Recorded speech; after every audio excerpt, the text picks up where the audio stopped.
Shalom. Pastor Hawk, coming back at you with the truth, giving all praises to Yahweh Shem Shai Shem Kodash. And I'm going to entitle this video. I really have two titles. The first title is Hell. The title that I'm going to use when you see the thumbnail is going to be, or is, as he's watching it right now, hell spilled onto the earth. Hell did spill onto the earth. So according to this first scripture, Deuteronomy 32, verse 22, that hell can come up. Well, I mean, it happens with volcanoes. So, so there is a there is a hell, but your soul doesn't go to that place. When you go into the middle of the earth, the core is fire, and they proved that, and that's proven by when volcanoes erupt. It's the hot fire that comes from the inside of the earth. But no one goes to that place. No one goes to the center of the earth and burns in hell. First of all, your body and your spirit, your body, your spirit is contained in a body on the earth. You have a spirit, you have a body in the spirit realm, which you can call the heavens. And then there's a body on the earth.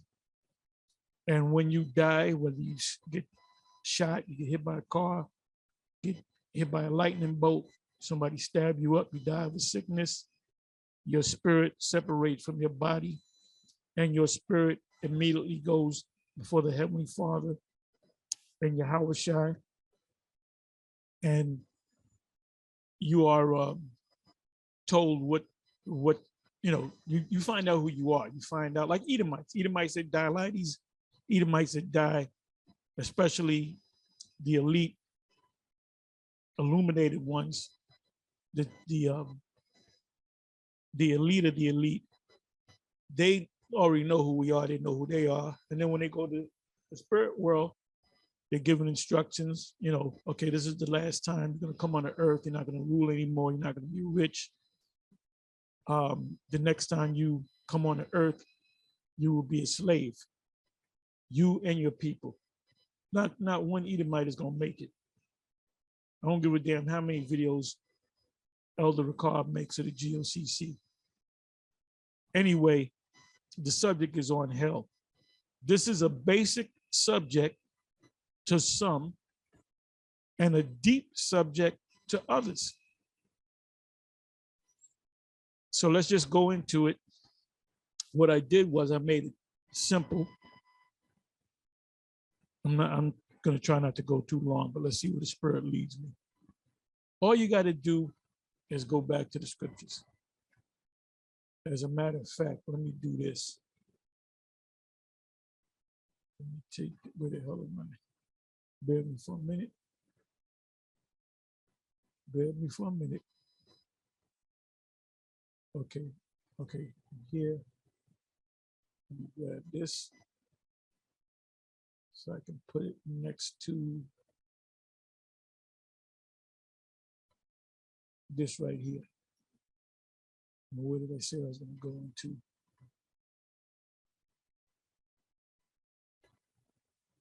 Hey, you know what? Let me just stay here for now. Anyway, it says Deuteronomy 32, verse 22. For a fire is kindled in my anger and shall burn unto the lowest hell, and shall consume the earth with her increase. So you don't got to go to hell no more. Hell's going to come to you and set on fire the foundation of the mountains. Mountains also meaning governments. So now let's go to the word hell. like I said, this is basic to the ones of you that are out there, and it's deep to the ones of you that are new to this, you Christians.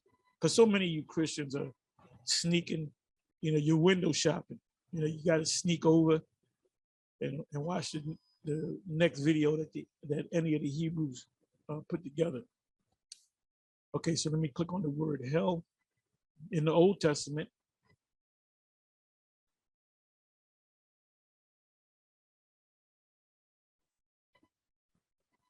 Wait a minute, did I pass it? Okay, the fire is kindled, and my anger shall burn unto the lowest hell. This is why you have to know some Hebrew and some Greek. And the word is sha'awal.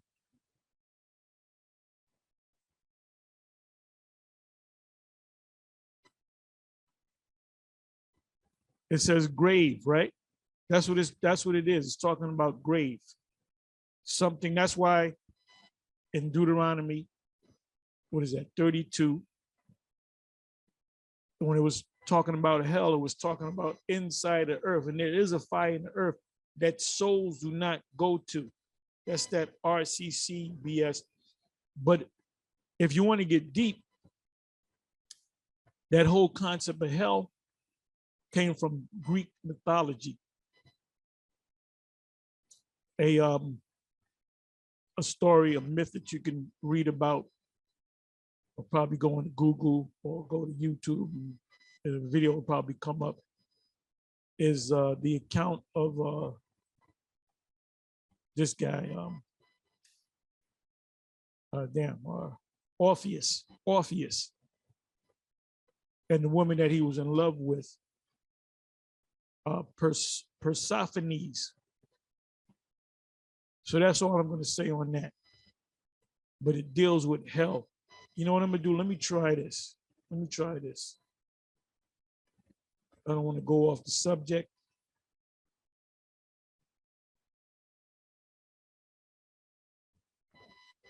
I'm going to go to do this. Or fee Orpheus. Let's see if this is it. Okay, Orpheus.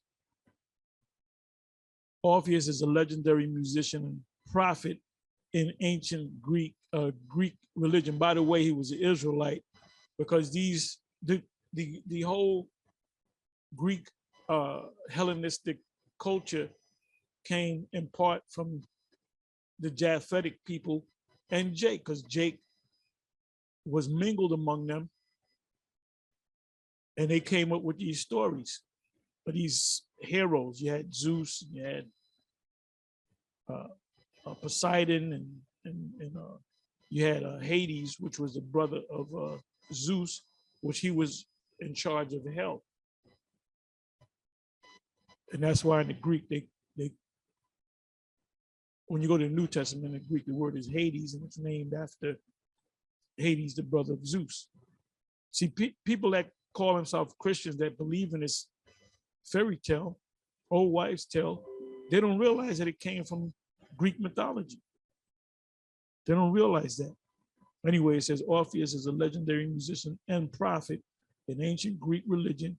He was also a renowned poet, and according to the legend, traveled with Jason and the Argonauts in the search of the golden fleece, and even descended into the underworld of what?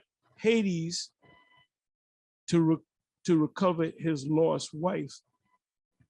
It was actually Eurydice.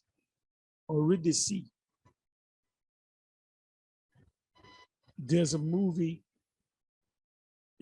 titled Black Orpheus. It was a film put together in the 60s, early 60s, by a Brazilian filmmaker called Black Orpheus. You should watch it. It's on YouTube.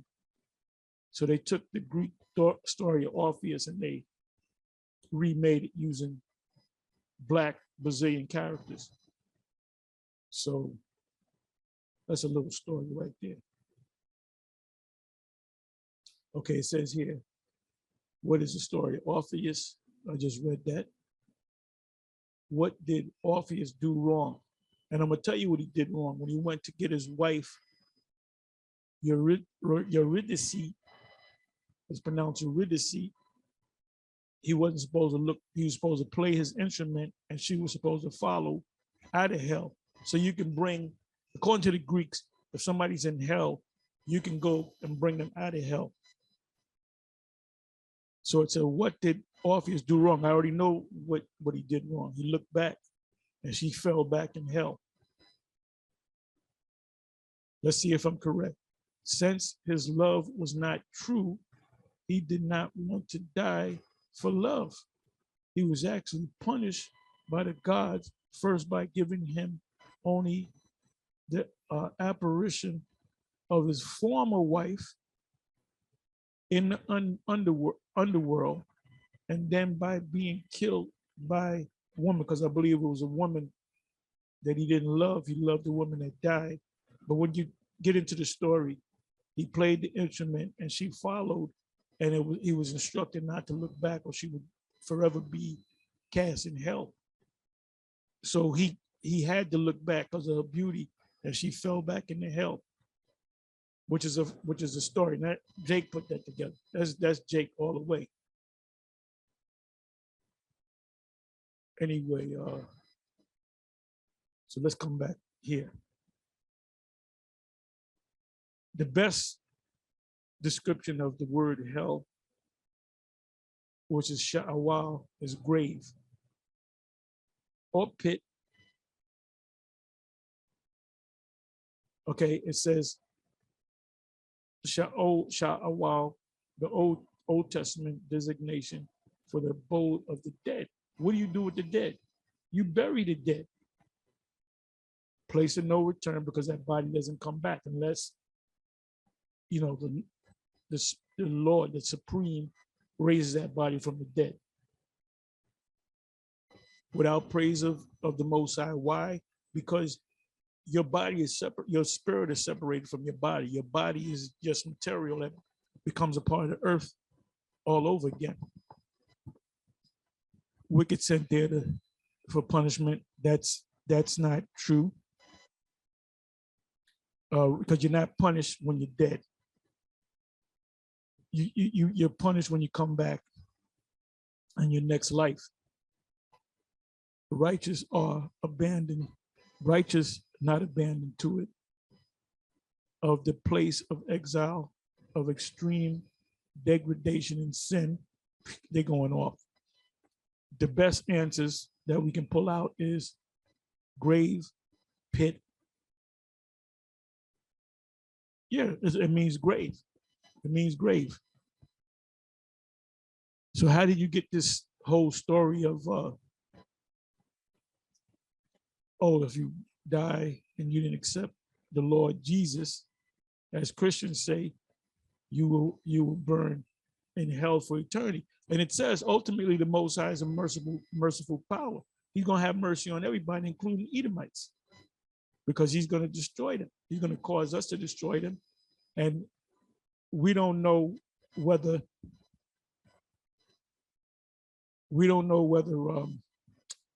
they're going to come back among the nations or be another nation added to the table of nations, and they're going to be dark. You know, Yaquab and High Priest Yaquab and High Priest Ariel used to argue. They had two opposing views, because it doesn't say where they're going to come back. You can't destroy a spirit.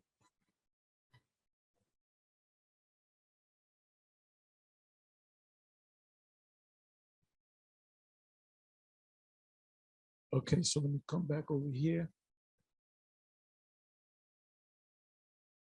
Okay, let's go back to Deuteronomy 32, verse 22. For a fire is kindled in mine anger, and shall burn unto the lowest hell, and shall consume the earth with her increase, and set on fire the foundations of the mountains. So The best way I can describe that is a volcano, because it comes from hell. It comes from the pit of the earth.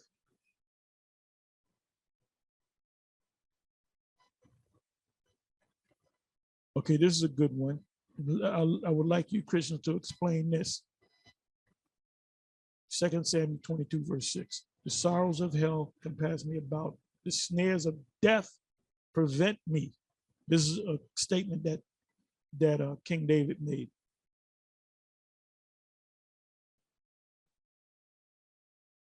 Okay, it's entitled David's Psalm of Deliverance, which is this is a song. So what we want to focus on is the 6th verse. Now let's see if David's talking about an actual hell. His hell was Saul, King Saul. 2 Samuel 22, verse 1. And David spake unto Yahweh the words of this song. Psalms means song. So he played the string instrument, and he sung a song. And the day that Yahweh had delivered him out of the hand of all his enemies and out of the hand of Saul. So he was fighting against the Philistines. He was also fighting against Saul, which they were supposed to be on the same team. And we read on. And he said, Yahweh is my rock and my fortress and my deliverer. So we're looking to be delivered by the Lord and the angels. The power of my rock, in him will I trust through the scriptures. He is my shield and the horn of my salvation. My high tower and my refuge, my savior, thou saveth me from violence.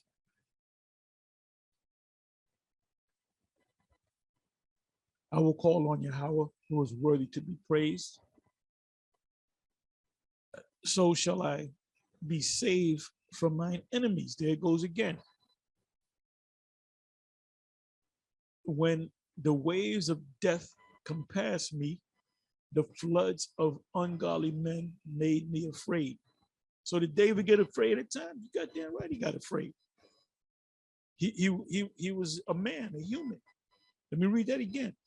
When the waves of death compassed me, the floods of ungodly men made me afraid. It said, the sorrows of hell compassed me about, the snares of death prevented me. So we know, based upon the 5th verse and the 6th verse, when the waves of death compassed me, the floods of ungodly men made me afraid, because he was fighting against the Philistines 1 minute, and then the next, because there was continuous war with the Philistine, but at the same time, he was fighting the fellow Israelite, which was a king, which was looking to kill him. So when he said the sorrows of hell, he wasn't talking about some place that, oh, if I die, I'm going to go right to hell. But how can he go to hell when he was praising the Lord? When he said, the 3rd verse, the power of my rock, and in him will I trust. He is my shield and the horn of my salvation. So why would he be afraid of an actual hell on the ground that you burn forever? It's not scriptural at all. Let me read a couple more.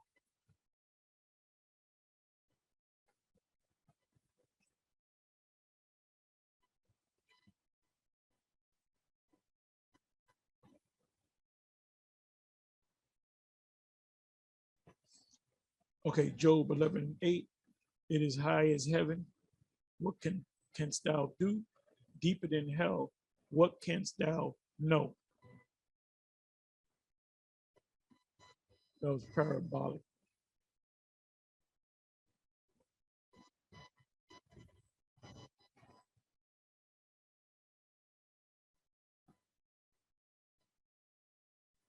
Right.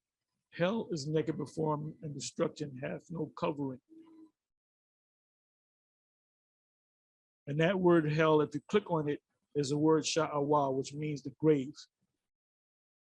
But these men of the Lord use the word in a symbolic form. That's why David said what he said. The sorrows of hell compass me about, and the snares of death prevented me. So what did he say from the first verse? He was talking about Saul. He was talking about men coming to get him, and that he was afraid at times. So you know what? King David couldn't be a part of the ISUPK because he got cowardly a couple of times. He became a little bit of a coward. You know, he was afraid. So if David knocked on the door of the ISUPK when they would have one of their classes, he said, "Oh, how you doing? I'm King David. Can I be a part of the ISUPK?" And they'll pull out that scripture and they say, "No, because you're a goddamn coward, man. You a coward." And guess what? Elijah couldn't be a part of the ISUPK because wasn't he afraid for his life from Jezebel? So he couldn't be in the ISUPK. The Lord ran. They were looking to kill him, and he went through the crowd and he got away from them. He couldn't be. Yahweh Shai couldn't be. They look, you Yahweh Shai, nigga, you can't be in the ISUPK because you showed a cowardly act.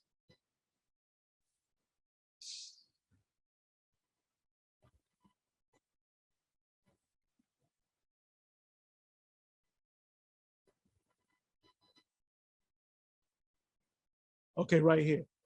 So I'm gonna read this last one. Then I'm gonna go to. I may read a couple more. Then I'm gonna go to the New Testament. Psalms 9, verse 17. The wicked shall be turned into hell, and all the nations that forget God. Now, when you click on the word hell, the word there is sha'awal, which means underworld, grave, pit. So what does it mean by nations going to hell? That means they're gonna be destroyed. Their system will be destroyed. Their system will suffer death, like Babylon the Great, America. America is basically in a hospice. Let's look up the word hospice.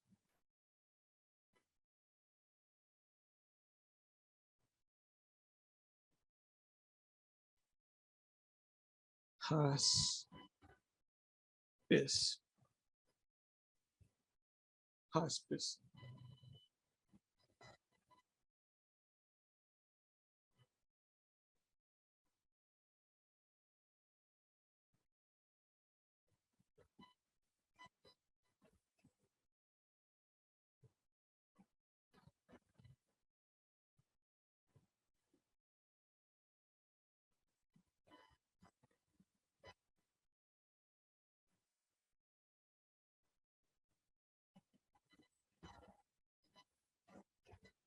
What does it mean to go to hospice?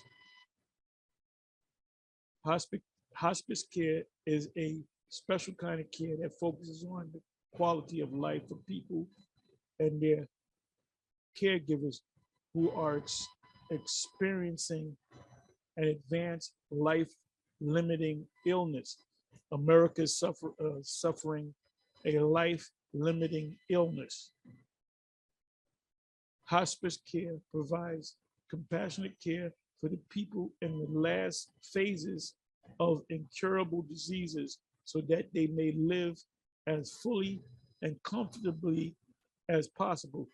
So you're going to die. The doctor said, well, you have 6 months to live. So what they'll do is they'll put you in hospice and they'll take care of you, give you painkillers, and then eventually you go. That's America. America's in a hospice.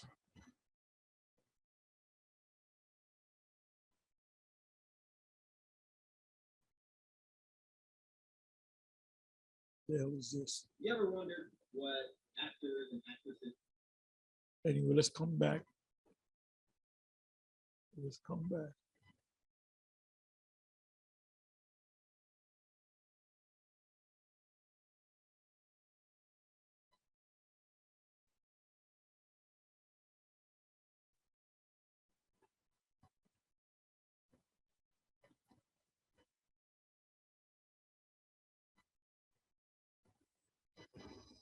Let's go to Psalm 55, verse 15.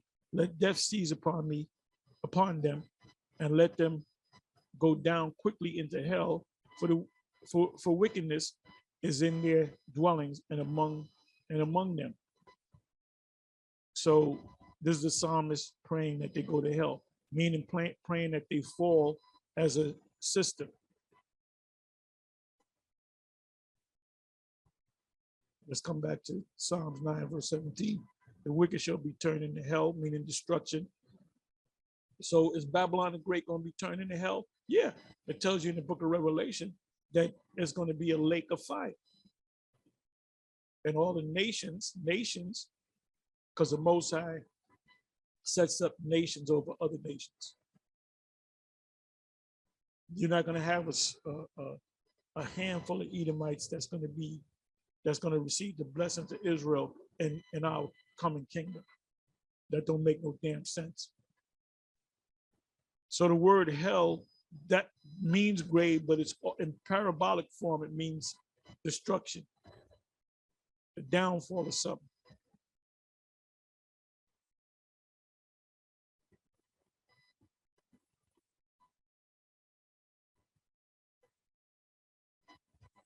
Oh, according to Psalms 139, verse 8, the Lord is in hell. He's in the lowest parts of hell.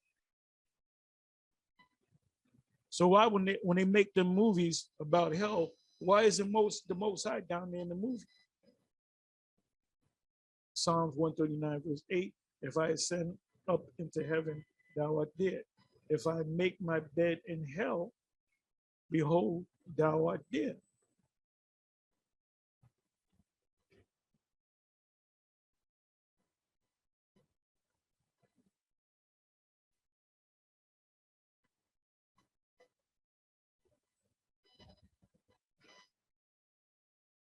Proverbs 7, verse 27.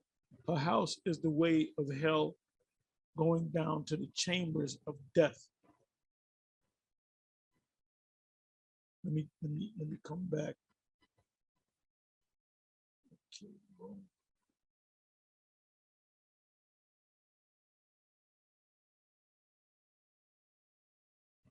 Let me try it again. And let me come up some in Proverbs 7, verse 27, right?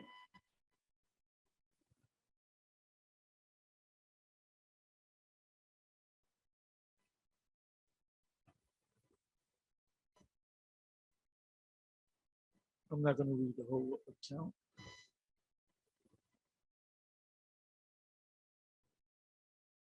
Well, this is nice and long.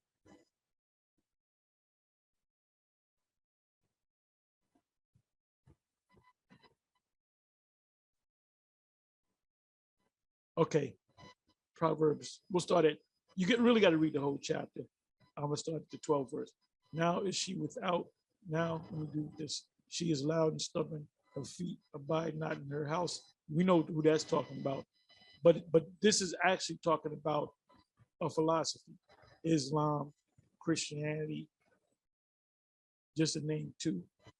Now she was out now in the streets and lieth in wait at every corner.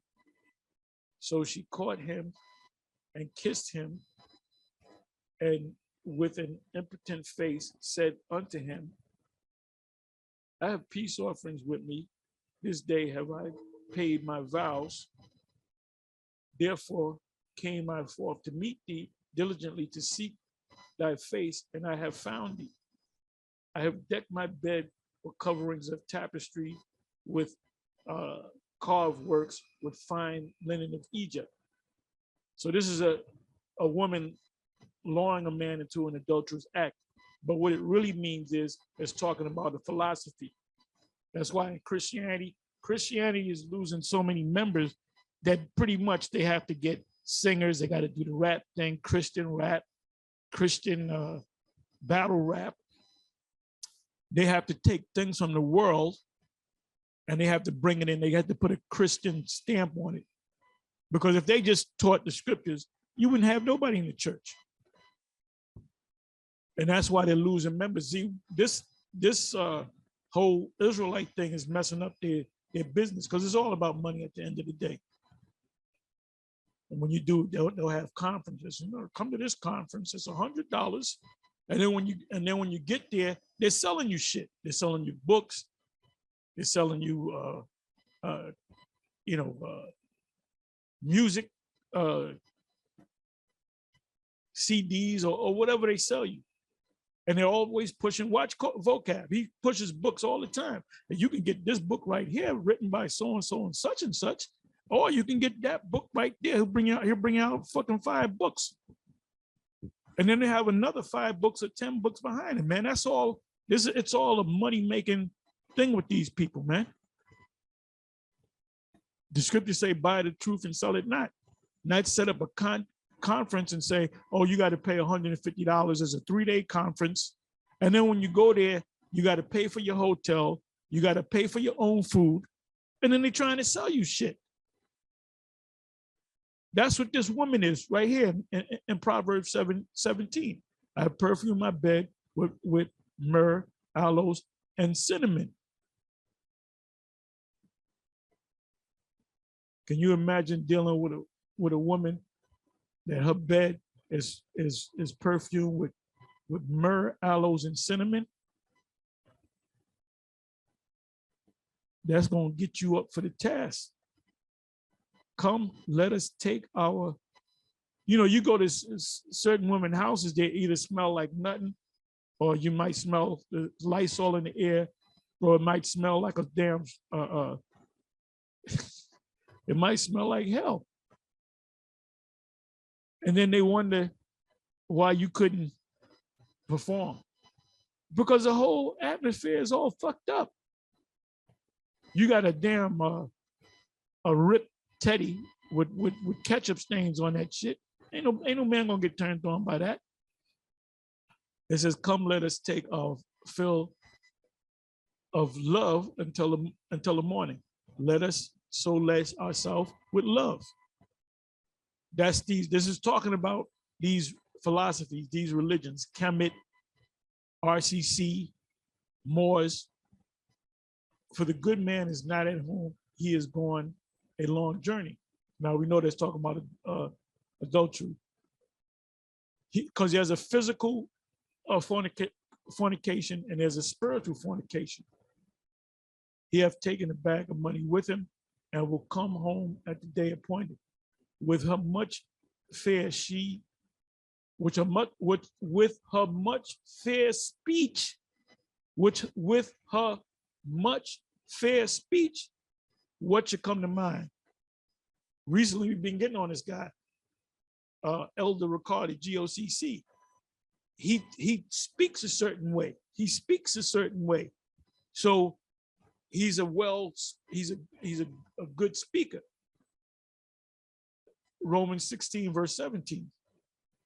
With her, or the philosophies, much fair speech, she caused him to yield. With the flattering of her lips, she forced him. He goeth after her straightway. Like I said, this is talking about a philosophy, even among Israel. You got somebody teaching that Edomites can make it, and hell is an actual place that you're gonna burn in forever, and there's no such thing as reincarnation. That's not the truth. As an ox goeth to the slaughter, because it's gonna lead you to death, or as a fool. And see, you know what? Years ago, we're talking about what, 10 years ago, he had a thing we call a flea doctrine, and we got to go back to Egypt. We got to go back to we got to get out of Babylon, so forth and so on. And people, and a lot of women did it too. They listened, they blindly listened. They didn't check the scriptures, because the scriptures say the Lord's going to bring you back to the promised land. So they went out there, and he was never there, and they got abandoned out there, and they ran out of money. They had to get jobs, and they had to work their way back to America. And guess what? They're not going to follow this guy no more. And then he put a bad name on Israel as a whole. I'm not going to join them Israelite school. There's one school. Well, that's not us. 22nd verse. He goeth after her straightway, as an ox goeth to the slaughter, or as a fool to the correction of the stocks. And I believe that's where you get the stock market from. Because you had auctioning blocks down there. And they would put Jake in the stock, and they would get the next nigga. They take the stock off. Look up the word stock. And they will put you on the auction block and sell you. But they're not going to go into slavery if they accept Christ. Give me a fucking break. It says, till a dart strike through his liver, as a bird hasteth to the snare, and knoweth not that it is for his life. I mean, you're going to be put to death. So these people following Tazadakia, you know, they're lost. They're lost. If the Lord, the Most High, don't have mercy on those people, they're all going to take the MOTB, and they're going to die. Because once you take it, you can't pull it back out. Hearken unto me now, therefore, O ye children, and attend to the words of my mouth. And that's what we're saying. Let not thine heart decline to her ways, these other philosophies, go not astray in her path, for she have cast down many wounded, many strong men have been slain by her. And that's talking about these philosophies. Her house is the way to hell, or the grave, death, going down to the chambers of death. So let's come back. Now let's go to the New Testament.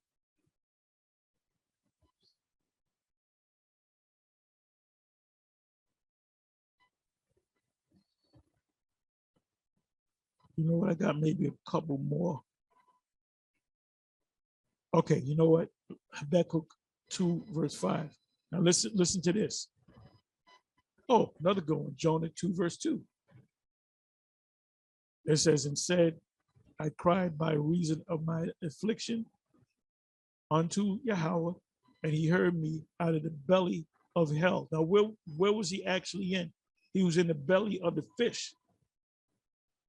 Cried I, and thou heardest my voice. So the Most High had mercy on Jonah, but he said he was in hell. Now, if you click on that, or if you click on it, the word there is sha'awa, which means the grave.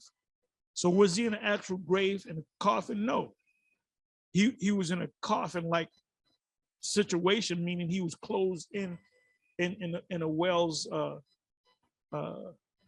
in a system,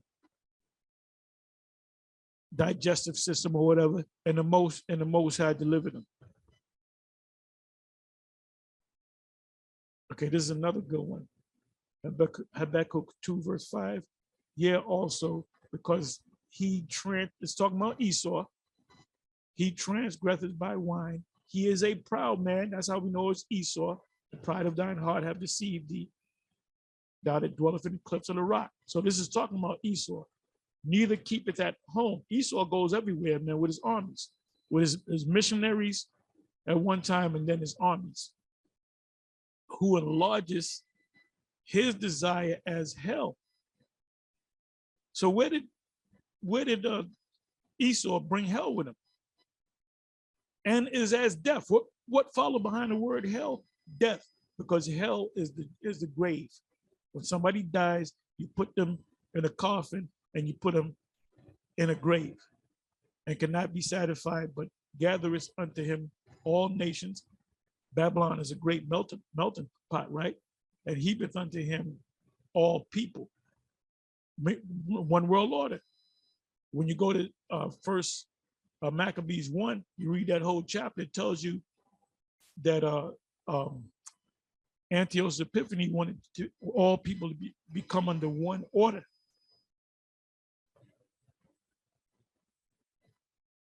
And you can't, there was no so-called freedom of religion. You had to do what he told you to do.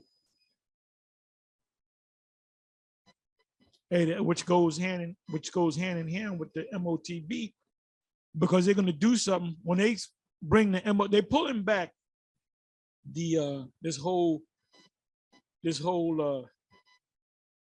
Crown Vic Royale thing because too many people are, bucking up against it, giving them pushback. So now they have to get in their think tanks and they're going to have to talk about how they're going to present the MOTB. And they already know the percentage of them that's willing to take it compared to the percentage of them that's not willing to take it. You're going to have a lot of Edomites, not Jake, because Jake don't know what the hell's going on. The children of this world are wiser than the children of light in their generation. Esau is going to be the first to say, I ain't taking the MOTB. You Jakes don't know what the fuck's going on. That's why a lot of you are going to take it.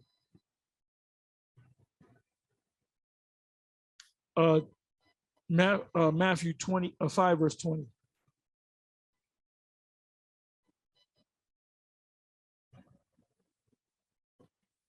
That's a little long one, but it says hell, Raka, shall danger the council, whosoever shall without food shall be in danger of hellfire. Oh no, you know what? Let me deal with this. Hellfire. Because certainly that's talking about hell, because it says hellfire. So let's see what that means.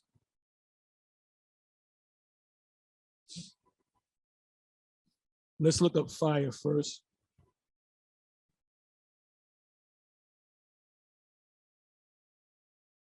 Strong's G 4442. Poor.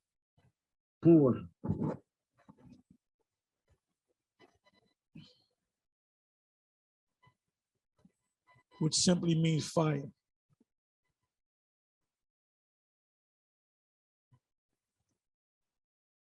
So let's go to hell.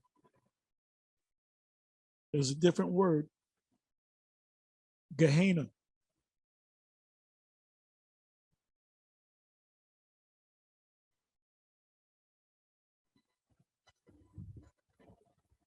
Okay, it says hell is a place of future punishment called Gehenna or Gehenna of fire.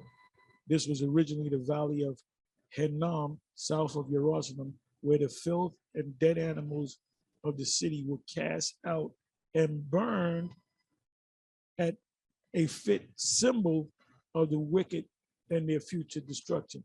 So Gehenna has nothing to do with you burning hell. Gehenna was a garbage dump that goes back to Hinnom.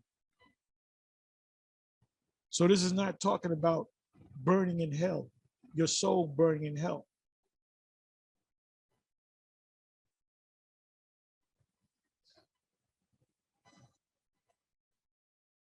So let's go to Matthew 5. I'm sorry. Click one back, go back once again.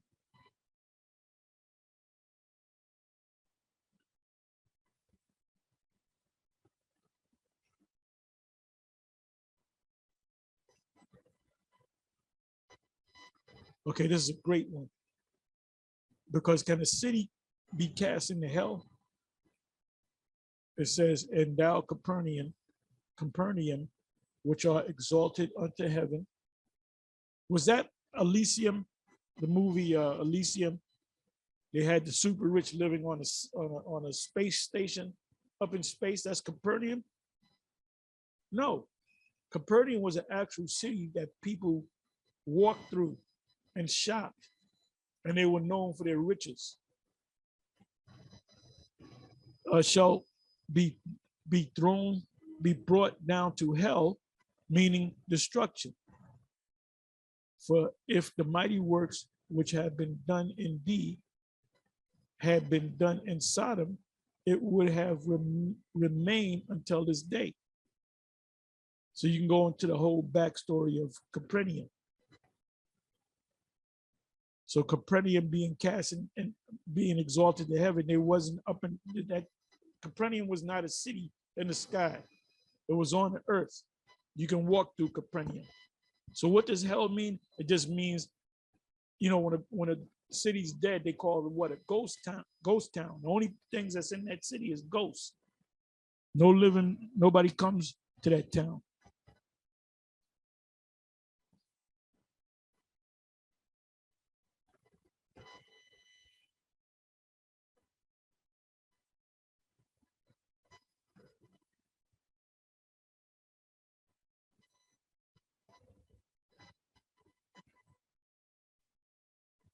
There it goes again. Luke 10, verse 15. And thou, Capernaum, which art exalted to heaven, shall be thrust down to hell.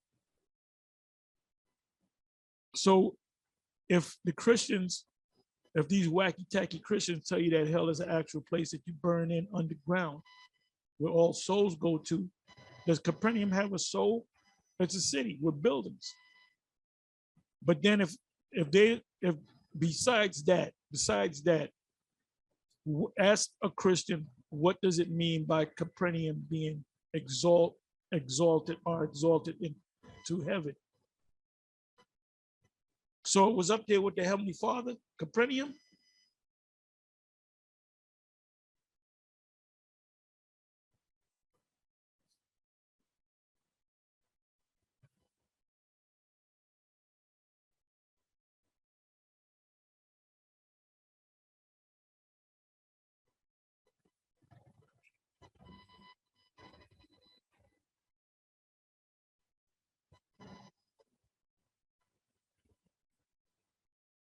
Let me go to this one here, and I'll close it.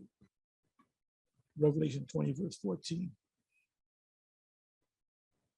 You know what? Let me go up, maybe a verse or two up.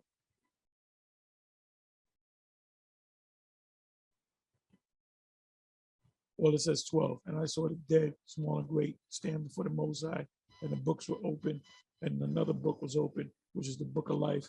And the dead were judged out of those things that were written in the book of in the books according to their works. So you got the righteous in the spiritual realm, you got the wicked in hell. They're burning, they're being punished. Some have been burning for 500 years. Some have just started burning within a year, and the Most High gonna bring them out of hell to judge them, to throw them back into hell. It says, and the sea gave up the dead which were in it, and death and hell delivered up the dead which were in them, and they were judged, and every man according to their works. But wait a minute, in order for you to go to hell in the first place, you have to be judged. So this is all parabolic of everybody that was on the earth that died, came back, you're going to be judged the final time. If you're an Edomite, your future is captivity. Revelation 20, verse 14, and death and hell cast out, and death and hell were cast into the lake of fire. So you got Christians that say, oh, you're going to be cast into the lake of fire, which is hell. But wait a minute, how can you cast hell into hell? This is the second death. You can ask them, what is the second death? And whosoever was not found written in the book of life was cast into the lake of fire. And that lake of fire is referring to Babylon the Great, America. Anyway, like I said, this is a basic lesson to a lot of you, and to the ones of you that have been in this truth for a number of years. This is basics to you, but to the newer ones of you, the ones that are slowly stepping out of that damn Christianity, you got to learn these things in order to know it for yourself. The scriptures say, eat the roll. And then you got to know how to deal with a Christian if you're talking to a Christian. Because you Christians are losing big time. Anyway, with that, I'm going to say shalom.